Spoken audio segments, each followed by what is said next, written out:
All right, welcome everybody to our last School Climate Transformation Grant webinar of this year.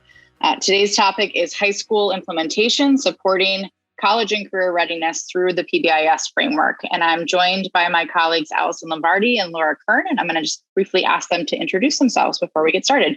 Allison, you want to go first?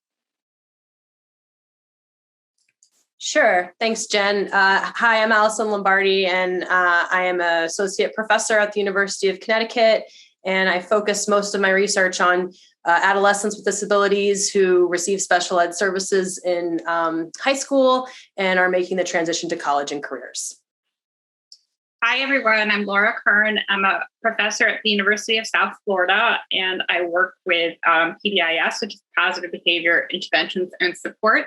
I also, in a former life, was a lawyer, so I also like special ed, law, and policy. And I'm also going to be giving a little bit of perspective today of a parent of a student with a disability, autism, ADHD, and a little bit of anxiety thrown in there. Awesome, thanks. And I'm Jen Freeman. I am an associate professor at the University of Connecticut with Allison and a partner in the National PBIS Center, where I do work on high school PBIS implementation and classroom implementation. So we're really excited to have some time with you guys today, and just a quick overview of where we're headed. We're going to spend a little bit of time just talking about what PBIS looks like in high school. I'm going to point you to some general resources for how to do this at the high school level. We're going to talk about why a comprehensive approach to college and career readiness is essential, what that looks like and what that includes, and then how we can use the PBIS framework to support that. And so there are going to be a couple of key resources that we reference today. Two of them are monographs that are available at pbis.org in the high school section. One is sort of current practice and future directions, a really hands-on tool with a lot of case studies to explain how schools have done this. And then a more recent update from a couple of years back with some new directions, including college and career readiness, that high schools are taking this work. And then a recent brief that just came out this March, specifically on the topic of integrating college and career readiness within the PBIS framework. So those are all resources that you will be able to access and that we're going to reference as we go through today's content. So first, we just want to spend a couple of minutes talking kind of big picture about what PBIS looks like in high schools. And if you're familiar with PBIS at all, you have seen these circles before. You know that within the PBIS framework, we center our work on equity. We identify outcomes that are relevant for our kids. We identify the data that we would need to monitor those, some specific practices that we use to intervene and support kids, and some systems that we use to support the staff to be sure that any selected interventions are able to be implemented with fidelity. And that those same systems remain constant even as we move into the high school context. The things that change, though, are generally the size of schools. Often high schools are larger. The culture of high schools can be different. Often this is a pretty academic focused environment. And sometimes, maybe not in your school, but in some schools we've worked in, we hear pushback about things like, well, my kids should already know how to do this. I don't need to spend time teaching behavior. My job is to teach algebra or chemistry. And so that sort of academic focused culture is something that's a little bit different at the high school level. And obviously the developmental level of kids is different as well. They're in a position to be able to take a leadership role and have some voice in what their school looks like. And so taking those things into account, those impact those key foundational systems that we use to implement PBIS. The data systems is obviously just more difficult sometimes to collect data school-wide in a high school because it's larger. Leadership structures are often different in high schools. You often don't just have one principal or one assistant principal. You may have several deans and a sort of larger leadership team, which makes communication just more challenging in general at the high school level. And so thinking about how those systems impact the things that we're trying to implement is just really important right from the very beginning. As I mentioned, the core features of PBIS don't change. We're still going to teach expectations. We're going to provide acknowledgement for kids. We're going to provide supports in a multi-tiered way so that we're setting kids up for success at the tier 1 level, layering on additional supports for kids who may need more.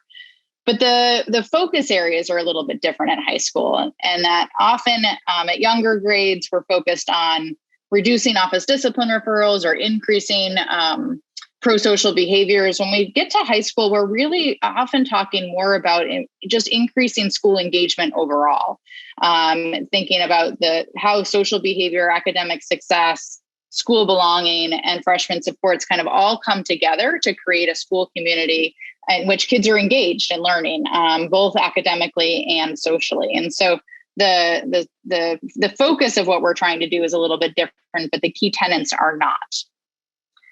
There are some sort of key things that are a little bit different in high school that we just talked about, and they often come up as reasons why we shouldn't be able to do this, and why this is too hard in high school. And these are things that we sometimes hear from schools that we're working with. It's too big to go school wide. We'll just implement with freshmen first, or a small group of students first. Having just one administrator who knows about PBIS is sufficient. Those sorts of things. On the culture side, sometimes we hear my job is to teach academics. I shouldn't have to teach something they already know. I only need to work with my department head because we're kind of working in silos in high school sometimes. And developmental level, sometimes we just hear that the kids aren't going to like this, that they're not effective with adolescents, or PBIS doesn't work in high schools. And so we wanted to take just a couple of minutes to address some of these barriers that we hear about. And I tend to lump them into 3 questions, just to simplify things a little bit. The first being, will it work here? The second being, why would we do this? And then third, sort of more logistically, how would we do this? So I'm mostly going to point you to some resources today, and not go into a lot of depth. But if you have questions about these, we're here to support you, and you can reach out to us at any point. First, will it work here? The short answer is yes. This is your cheat sheet for all of those citations behind there. We know that when we do PBIS well in high schools, we see positive effects on kids' perceptions of school climate and safety. We see positive effects on behavior and attendance. We see some improvement in academic performance. And we know that those attendance, behavior, and academic performance indicators are related to dropout risk. And so we know that sort of the relationship between dropout and PBIS with fidelity looks better over time. It would make sense that we need to do this with fidelity for a longer period of time to impact things like dropout. But the short answer is yes, PBIS does work in high schools. When we talk about why should I do this here, there's a couple of reasons that I think make sense. The first is we know that just a get tough approach doesn't work. It can work short term, but it doesn't work in the long term. It doesn't teach kids what they need to do instead. We tend to rely on punitive discipline at the high school level at times when we're thinking about, suspensions, expulsions, kicking kids out of class, those sorts of things. We know that approach doesn't work in the long run. We also know that context matters, and that our ability to support kids with more intensive needs improves when the overall school culture and climate is a positive one. And that we'll be able to support kids in, I'm going to pause here for a second. I'm seeing chat that says my screen is not being shared. Is that still true? I think so, yes. So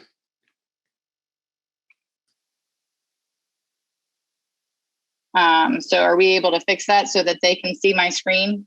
I'll just pause here for a minute until we get that fixed, because I think that would be helpful for y'all.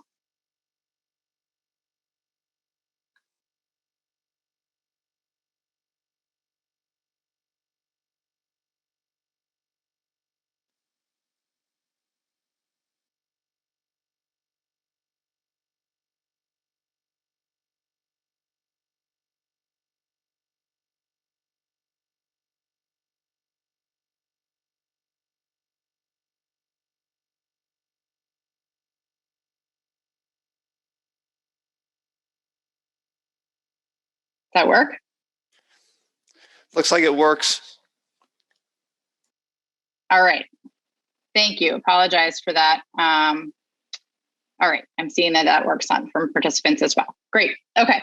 And while we're paused, we'll just do the quick housekeeping things that I forgot to do at the beginning. There's obviously a Q&A. Many of you have found that to let us know that you couldn't see the slides. Well done. If you have questions that you would like to have us address as we go through this, please feel free to submit them there. We will take some time at the end to address questions and be sure to follow up with folks if we aren't able to get to all of those. Sound good? All right, so we're going to keep going here. We were talking about how context matters in high school and how our ability to support kids with more intensive needs improves when we have a more positive, predictable, safe kind of tier 1 environment. And so PBIS allows us the opportunity to do that. It also allows us to do more with less. It allows us to be more efficient in the work that we're doing when we can integrate systems and align them. And one of my favorite reasons to do PBIS at the high school level is because the indicators that we see improve with PBIS are really closely aligned with dropout risk. And getting kids to complete high school is a really important first step in getting them to be college and career ready. And so there are a lot of reasons to do PBIS at the high school level, even if it may be a little bit more difficult at times. And then finally, I'm going to just point you to some resources around how to do this at the high school level. First is to spend some time on buy-in. And buy-in is often the thing that we hear about at the high school level that is tough. My teachers don't want to do this. It's different. I really encourage you, if you're working to implement PBIS at the high school level, to slow down and spend time establishing buy-in at the beginning, but also as you go. This is an ongoing and dynamic process in which you have a representative team that uses data, that provides information to the staff.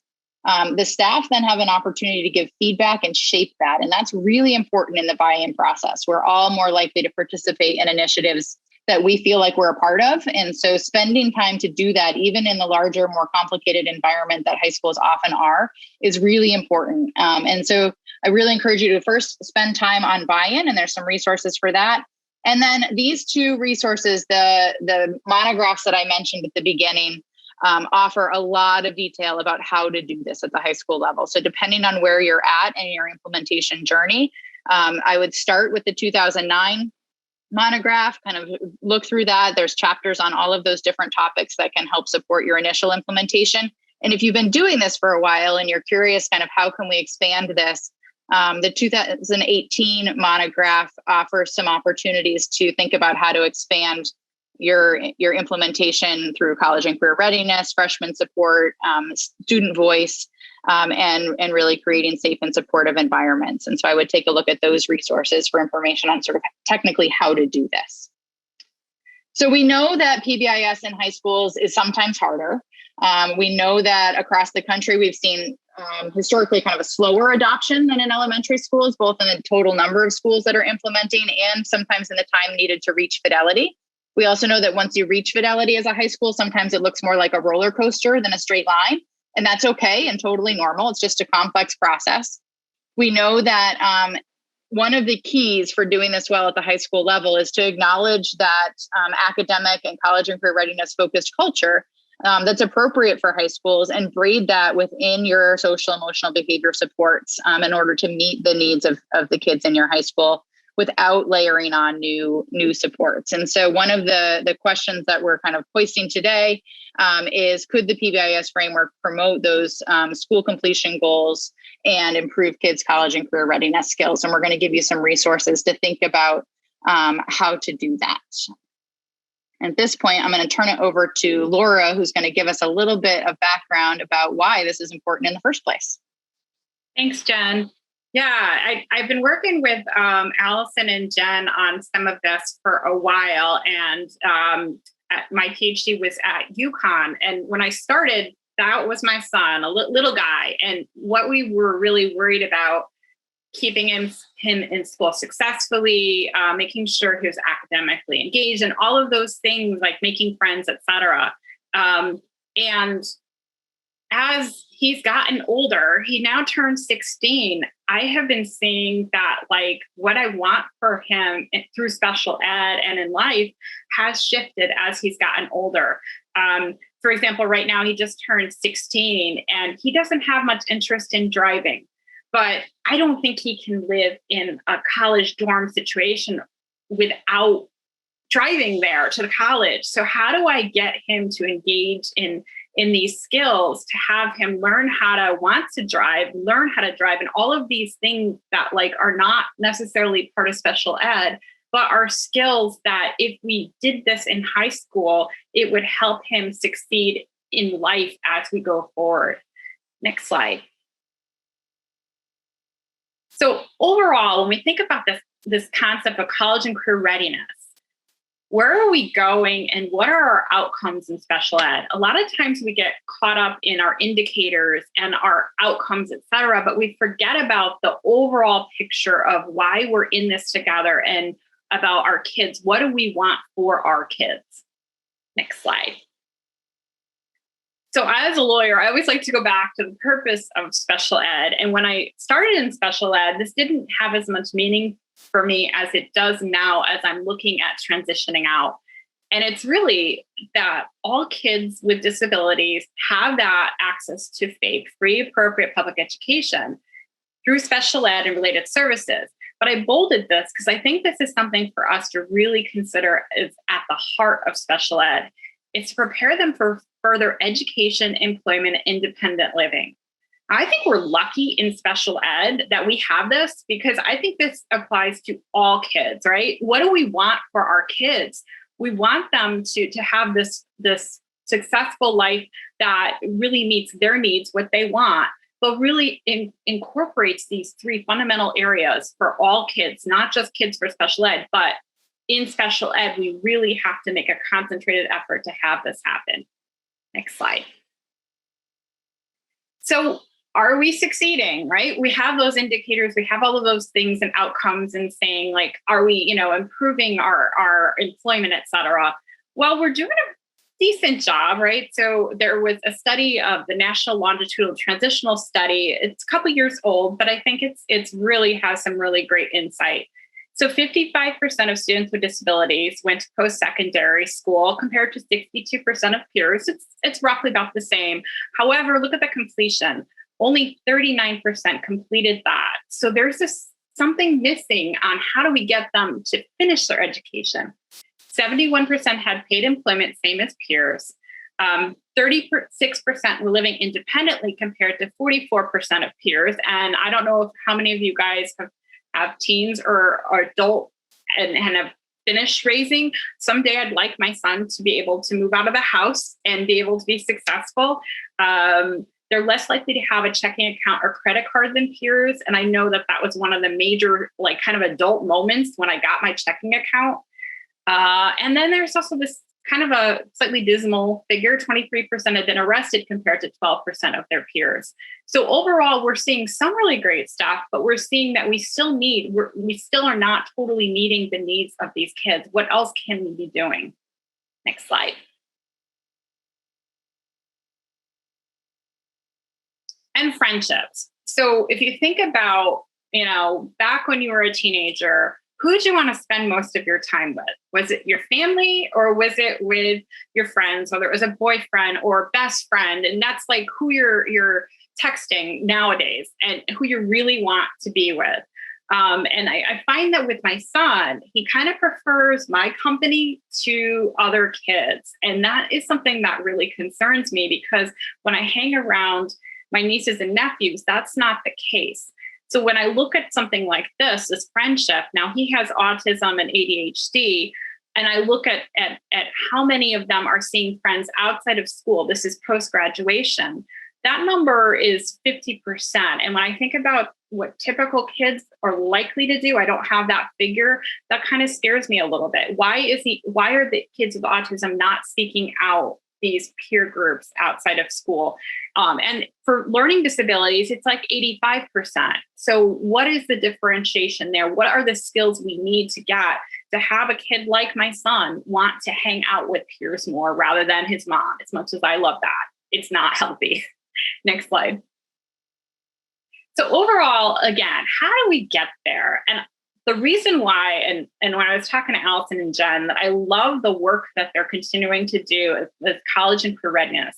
is that they're looking at like holistically, not just academic engagement or transition related, like, can you fill out an application? Can you, pay bills? But they're also looking at like, how can you think critically? How can you problem solve? How can you manage your time? One last quick Ryan story is that the other day, literally last night, I was talking to somebody who's working with him on some transition skills. This is actually outside of school, just to supplement what he's doing. And she was talking to him about managing his time. And he said, well, why do I have to manage my time? My mom tells me where to go. And she's like, well, someday you'll need to know this. And he's like, well, in school, they tell me where to go. And she's like, but when you're in college or a job, you need to be able to know your schedule and where to go and when to go. And his answer was like, but that's what a boss is for. So I heard that last night and I thought about this talk and I was like, oh my gosh, we have a skill deficit, time management. I thought we were good, but no, he's not taking it in himself. So these kind of skills are stuff that Allison and Jen and others are working on with college and career readiness. So with that, I'll turn it back over and I'll describe more about what that means. Thanks, Laura and Jen. And so I have been working on college and career readiness for, I guess, more than 10 years now. And Jen and I have been working on this as far as how to look at college and career readiness within PBIS for quite some time as well, probably almost the same amount of time. And so this is something that, is sort of morphed over time, but generally what I've found over and over again is that when we're talking about college and career readiness for all adolescents, including those with disabilities, we're talking about more than just academic skills. So, probably most of you already know that when we measure college and career readiness for all students, we tend to focus on academic indicators that are really outcome variables. So variables like GPA, course completion, SAT or ACT scores, those are the predominantly used measures of college and career readiness still this day and age. And I feel like I've been saying that for close to 10 years now, and it hasn't really changed much. So a lot of where I've situated my work has been, well, what do we need to measure besides those skills?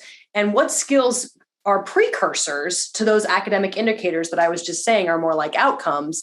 What are the skills that students need to have to be able to be successful with their GPA or with their SAT scores, for example?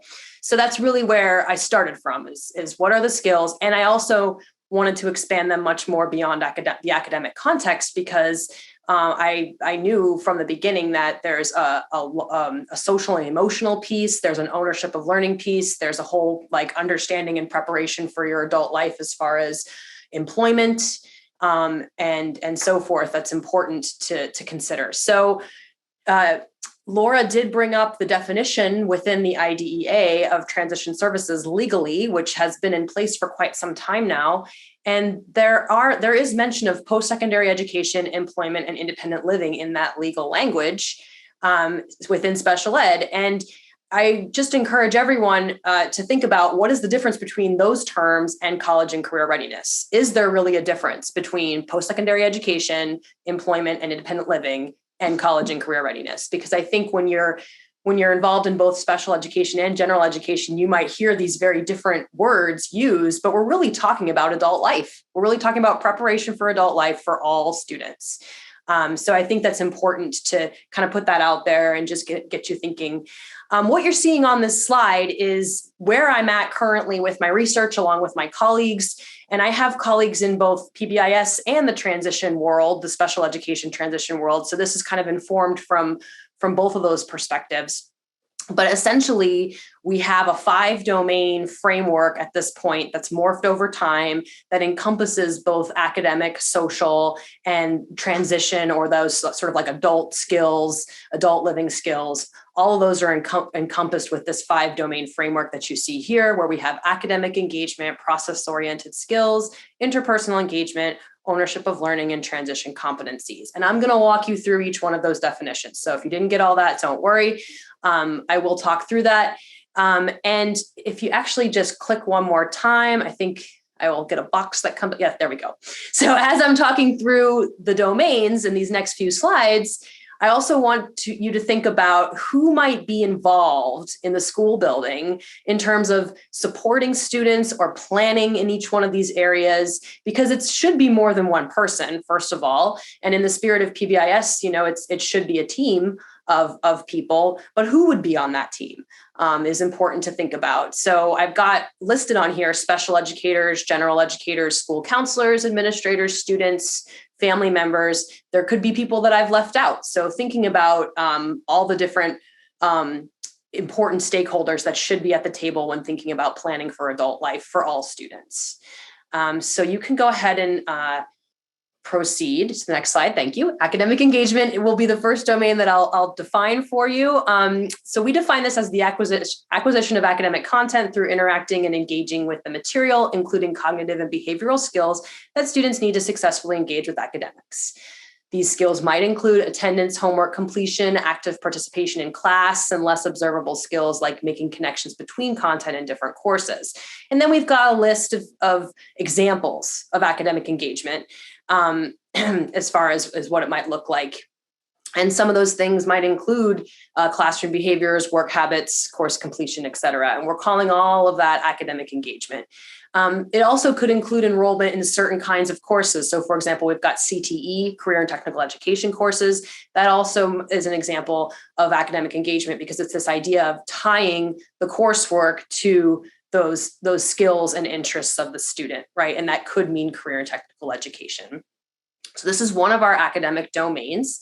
And then we also have process-oriented skills, which are the skills needed to access and engage in academics and might include organizational strategies, test taking, studying, and time management, like Laura was just describing, as well as critical thinking skills such as formulating problems, hypothesizing solutions, collecting evidence, analyzing that evidence, and communicating the findings. These skills, importantly, span across content areas. So we talk a lot about high school and how courses are offered in content areas. It's really important to think about what is the skill set that students need to have that they apply across all those content areas. And that's really what we're talking about when we say process-oriented skills. Creativity and technology use may also be considered process-oriented skills in the same way. Next slide, please. Interpersonal engagement, the emphasis here is on interactions with others in the school, as well as self-understanding of social emotional learning. So students show responsibility and adaptability across educational and non-educational settings, collaborate with peers, have an awareness in how others may be feeling or perceiving situations, and possess a sense of belonging with the school. So a lot of what we know about social skills would really fall in this area of interpersonal engagement. So you'll see a list of examples there as well on this one. And you can go to the next slide. So ownership of learning has some aspect of interpersonal engagement as well, but it kind of expands it a bit more in terms of the sort of the growth mindset aspect of understanding this idea of making mistakes and then learning from those mistakes. Giving students the space to be able to do that is really important, particularly in special education. Laura's example about Ryan's responses with time management was really interesting because it was as if to say he hadn't actually been given the opportunity to take ownership of managing his time, right? It was all these different adults were doing that for him. And it wasn't until Laura asked him some of those questions that she realized that. So that's an example of, and probably Ryan will make a couple of mistakes when he first starts taking ownership of his own schedule, but we need to let him do that because as with anyone, making mistakes is really important in the learning process. So that's kind of all part of this ownership of learning domain. Self-determination is an evidence-based practice within special education and transition and involves goal setting and choice making. And that's also included in ownership of learning because it's this idea that students are making some of those decisions themselves and are given the opportunity to do that. You can advance to the next slide. Transition competencies are skills and activities that facilitate competency in employment, post-secondary education, and independent living, which should sound familiar. Those are the same words that are used in the legal language. And the focus here is on understanding the shifting cultures and responsibilities unique to those settings. So this idea that a high school classroom and the expectations of a high school teacher are going to be different than at and then in college. So a college level instructor is going to have different expectations for assignments and even behaviors in a classroom. And students need to have an understanding of that contextual difference moving from high school to college. The same might go for a workplace. So students would need to understand professionalism in the workplace and how behavior in a high school classroom might be different than behavior in a workplace. So that understanding all is part of transition competencies. And a lot of this particular domain is informed by the evidence-based practices and predictors that have been established in secondary transition. So that literature base really informs this domain.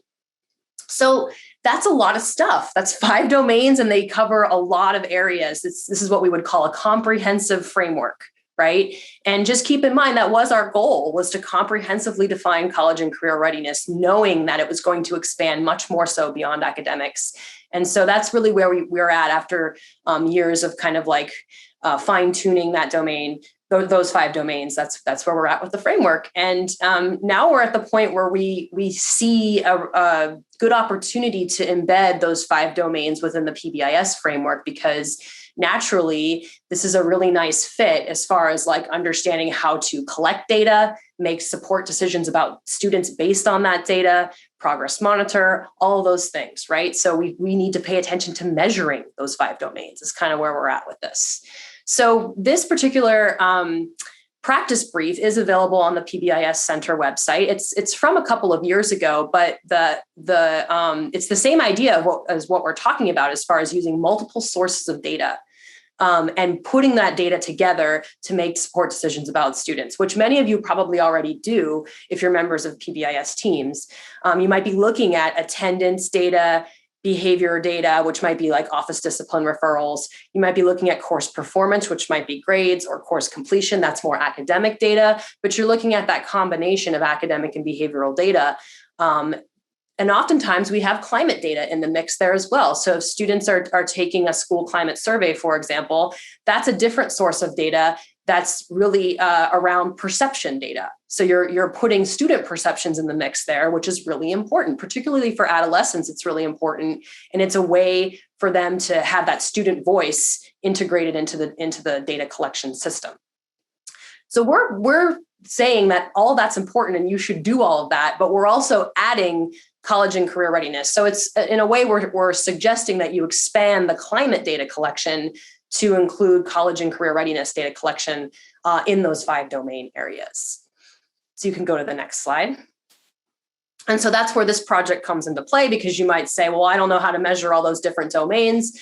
We actually are in the process. I'm the principal investigator of a federally funded project that is aiming to do just that, essentially create a measure, which we're calling the CCR4T, the College and Career Readiness for Transition, where we measure those 5 domains. And so it is a student measure of their own perceptions of those 5, of their skills within those 5 domains, essentially.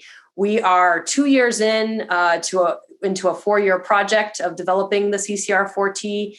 And we're looking for partners, actually. So if you're interested in collecting data in those 5 domains, and you might want to do that in the next school year, get in touch with me. My contact information is on this particular slide, and you can visit this website to find out more about this particular project. But there are several benefits, including access to data reports, providing direct feedback to us about what you find useful and not useful about those data reports. So sort of an opportunity to tailor the data reports to your needs, which you might be able to use for program evaluation and planning, teacher planning.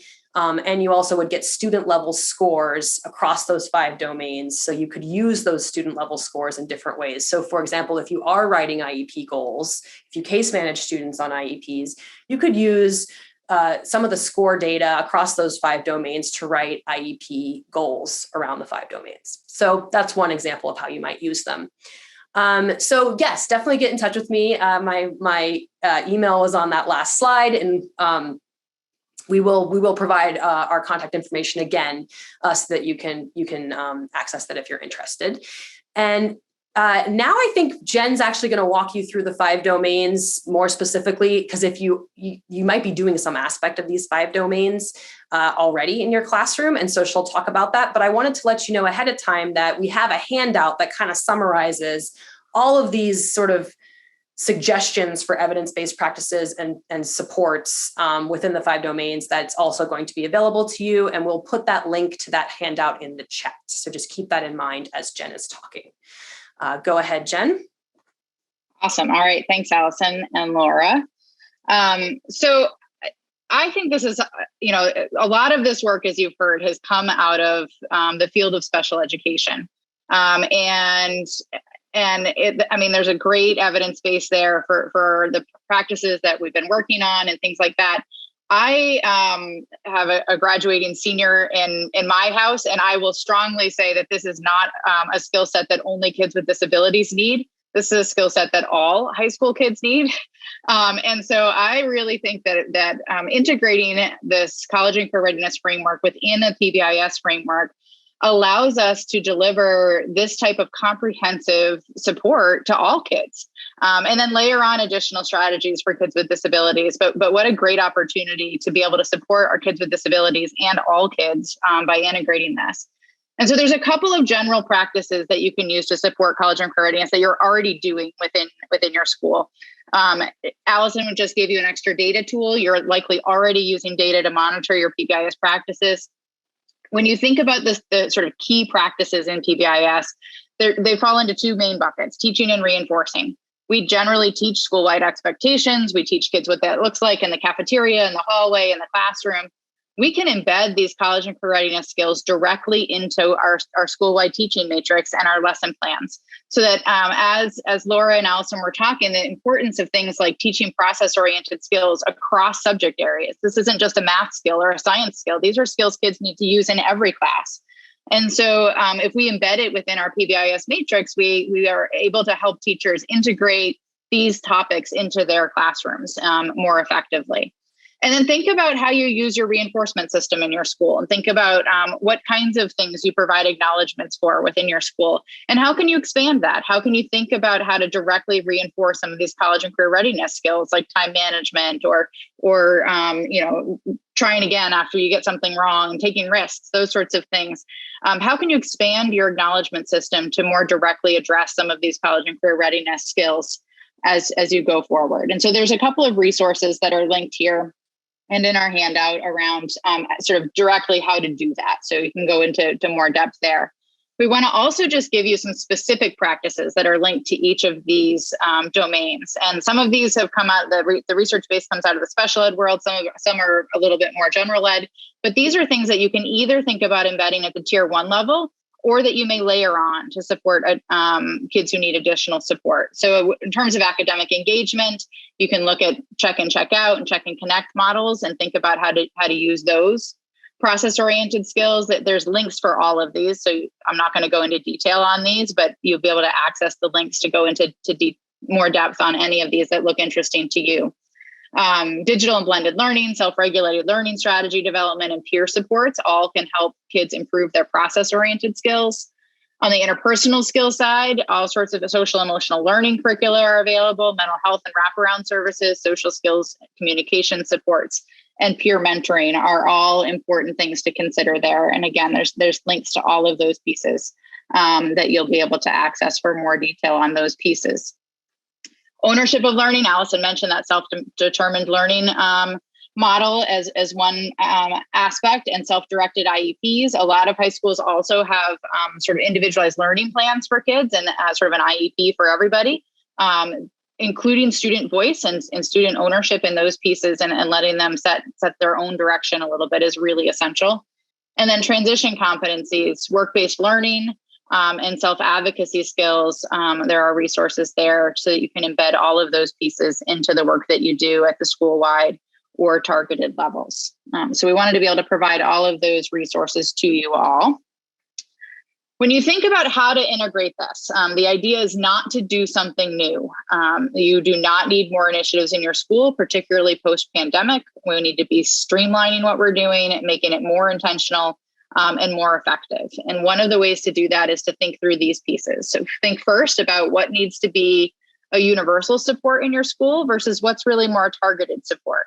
And you can use your data from a tool like the one Allison described to help determine that. What is your overall student body really solid with already? Maybe some of those process-oriented skills are already embedded in your science curriculum or in your advisory curriculum. So maybe you don't need to cover some of those things because they're already things you're doing. And maybe you know that your student population really struggles with one particular aspect. And so then you might develop some additional universal supports. How will you identify kids who need additional supports? Again, think about what data sources you might look at to identify which kids may need more. And then select a couple of targeted supports for your tier 2. At the universal level, integrate those components into your existing matrix and lesson plans. Don't develop new stuff. Don't develop a new acknowledgement system. Don't develop new lesson plans. These things fit within the social, emotional, behavioral learning you're already doing. They fit within the academic instruction you're already providing.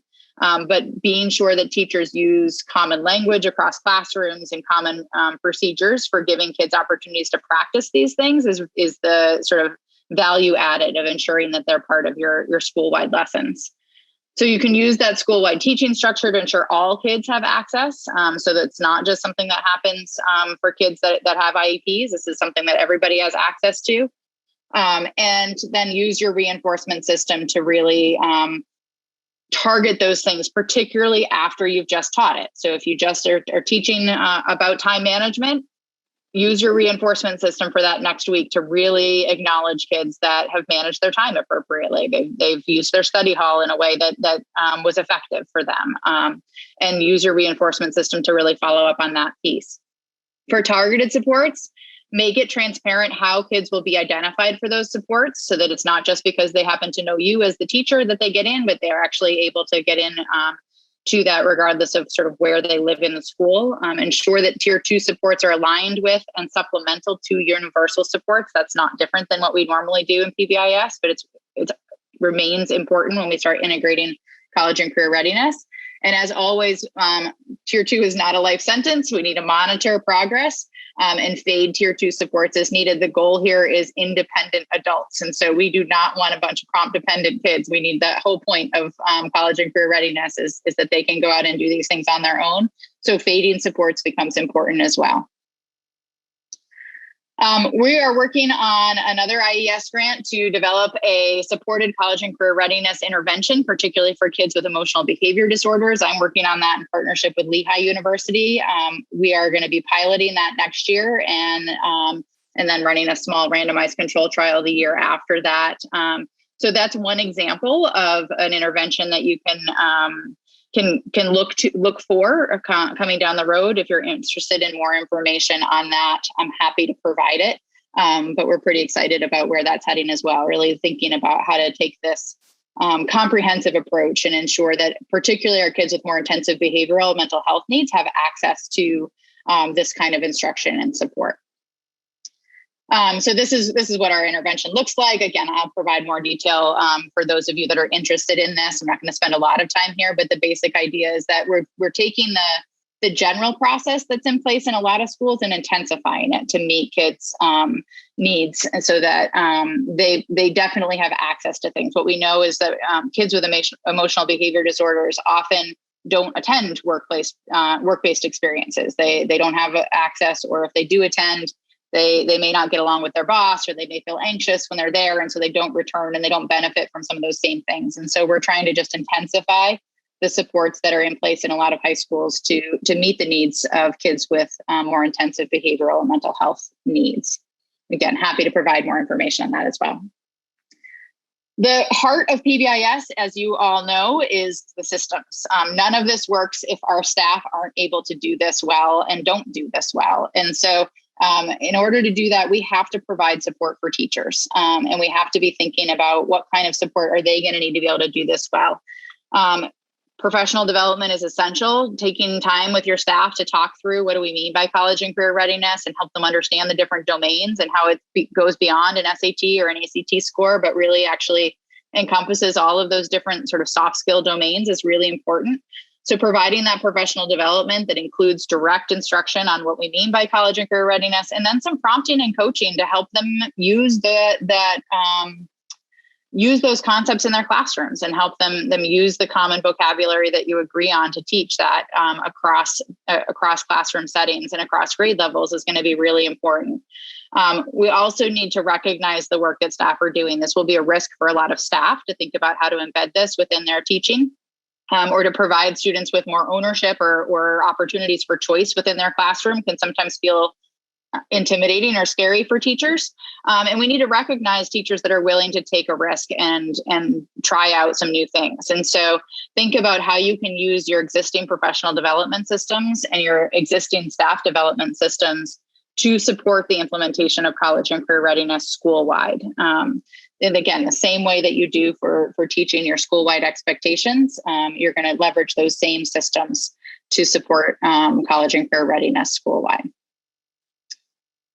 There are some specific systems that are listed to help support that. So if you think about if you're really focused on academic engagement, working on things like co-teaching models, thinking about inclusive instruction, UDL models, and thinking about attendance initiatives, particularly for remote learning, are going to help support that. Process-oriented skills, there's some resources here that you can use to help improve your systems in your school for that in terms of information technology, online learning, and some tutoring and enrichment programs. Interpersonal skills, there's some specific lessons and reinforcement surveys, and you can monitor student connections with school climate surveys, as Allison mentioned. And so those are some systems that you can use to help support the interventions that you've decided on. On the ownership of learning side, thinking about how do you integrate your dropout prevention initiatives within this work.